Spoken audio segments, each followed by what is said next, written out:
Job 13:15. Though he slay me, I will hope in him. Job knows the only place hope is found.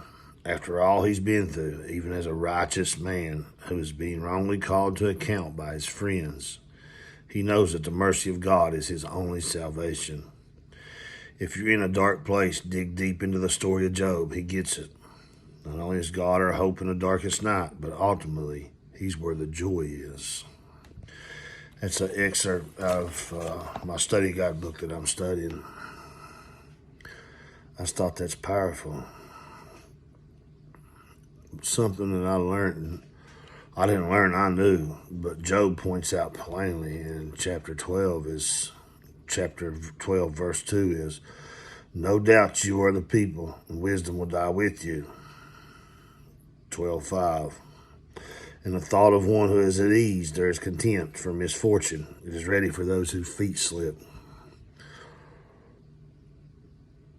People who are not struggling does not understand or have compassion for someone who is struggling because they don't know the struggle. You take us drug addicts, people who doesn't know anything about drugs, know anything about addiction. Only thing they know is what they see from afar. They don't know anything from the struggle. All they see is what the struggle creates. So therefore, it's hard to find compassion or understanding or good advice from someone who has never been a drug addict or has never lived a life of addiction of any kind. It's not their fault. All they know, the only wisdom they have of the situation is what they see from afar. And just like being, I can't say, I hate to say drug addict because I'm not a drug addict anymore. God healed my drug addiction. But as living a life of a drug addict, looking at just and upright people, you don't understand them. You don't have any compassion for them. You don't know anything about them.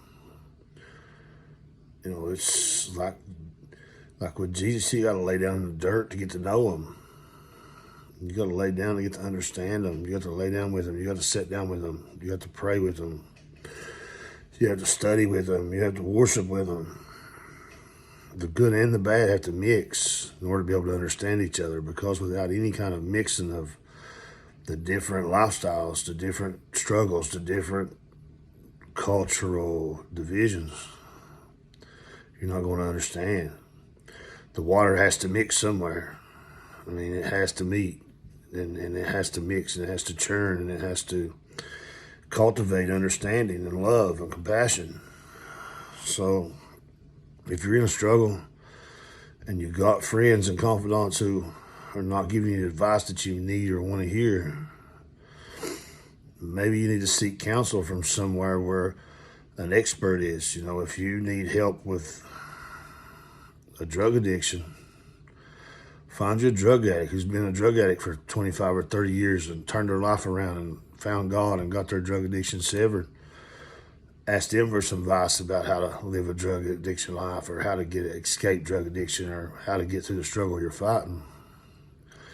If you need relationship advice, don't ask somebody like me who's been married 3 times, ruined every relationship he's ever been in except the one I'm in right now with God and my wife. But I don't know sound relationship advice. I couldn't tell you how to live, but you go find you somebody who's been married for 50 years. They can tell you the struggles of marriage and problems of families and raising families and doing the right thing and how to weed out the difference between the right and the wrong things to do and what to do.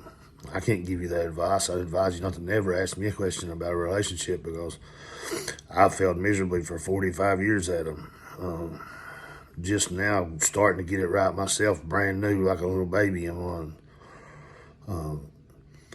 So just pay attention where you get your advice from. If you're looking for godly advice, find you a godly person. If you're looking for a drug addiction advice, find you someone who's beat the drug addiction. Because it's foolhardy to reach out to someone who doesn't understand your struggle or doesn't know your struggle, doesn't understand it. Of course, they're going to look down upon it. They're going to have judgment in it. they won't know how to reach down and pick you up off the ground and save you or help get you to God where God can save you. They don't know the right steps. Just make sure and get your counsel from a sound place, from the right place.